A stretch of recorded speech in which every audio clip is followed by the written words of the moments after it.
Trying to describe Aretha Franklin's voice is like trying to describe a rainbow. It is unspeakably beautiful. Listen to her at just 14, already awe-inspiring in her first recording, Songs of Faith. The Aretha that we will later hear on so many great records just all of a sudden explodes out of your speaker, and you realize she was born to do this. Her mother, a gospel singer. Her father, C.L. Franklin, a civil rights leader and pastor. If you anticipate failure, believe me, you're gonna fail. Known as the man with the $1 million voice. Aretha reminisced with Diane Sawyer while cooking grits in her hometown of Detroit. But your dad, in addition to being a great preacher, was also a singer? Yes, he was. And you were how old when you sang in the church? I started in the junior choir at 11 or 12. Yeah. And literally every big star in gospel would not only pass through his church, but would come to his house and stay the night. And we're talking about some of the greatest singers of the 20th century, the great Mahalia Jackson, Sam Cooke. Sam was one of our house guests, yes. Smokey Robinson. Smokey, Sam, yeah, Dinah, Oscar Peterson.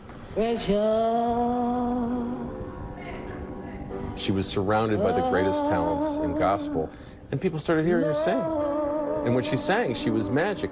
Her father recognized that magic. In a rare interview for an ABC News documentary, along with husband Ted White, Aretha talks about her father. He coached me a lot in singing, taking my time and working with the song. Then I decided I wanted to change fields, so I let him know. And he felt if this was what I wanted to do, then this is what I should do, and that he would help me as much as he could to get into the field of rhythm and blues and pop music. Okay. At age 18, she left the world of the church musically and stepped out into the secular world. Yes, that was a big deal. Her father had been managing her. I imagine it might have been a difficult conversation because he's this epic preacher, but to his credit, he continues managing her and setting her up to have a secular career. She signed with Columbia Records. I had wonderful years at Columbia, I really did. Those were the days of Rockabye Your Baby and Try a Little Tenderness and Skylark and It Won't Be Long.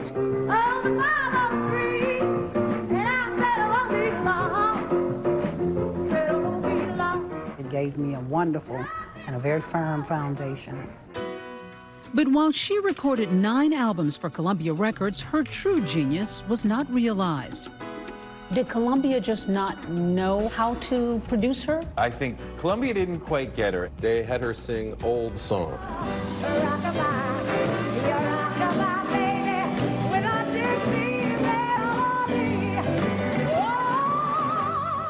They put her in fancy dresses and gave her old school music and didn't really let her do her thing. I've still got to find out who and what I really am. I don't know yet. I'm trying to find the answer. In 1967, Aretha left for Atlantic Records, and it was a game changer. When she moved to Atlantic Records, she found people that really believed in her. Precious Lord,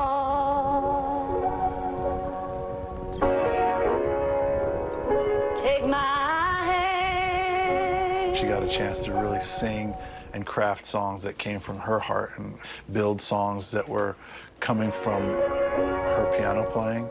First one I'm playing is gospel to me. This, as compared to the gospel, to me has a lot more movement to it and a lot more of what I feel is soul. A lot more feeling. Says more than this. This is yeah. She brought that sense of soul to Atlantic Records, here recording Come Back Baby. Come back, baby. Let's talk it over.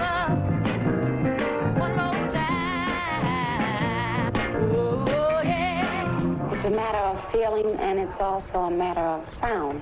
So we keep going over takes until we're both, you know, together. Until you smile. When you smile, you know you got it. I Never Loved a Man the Way I Love You, Aretha's first pop single for Atlantic Records.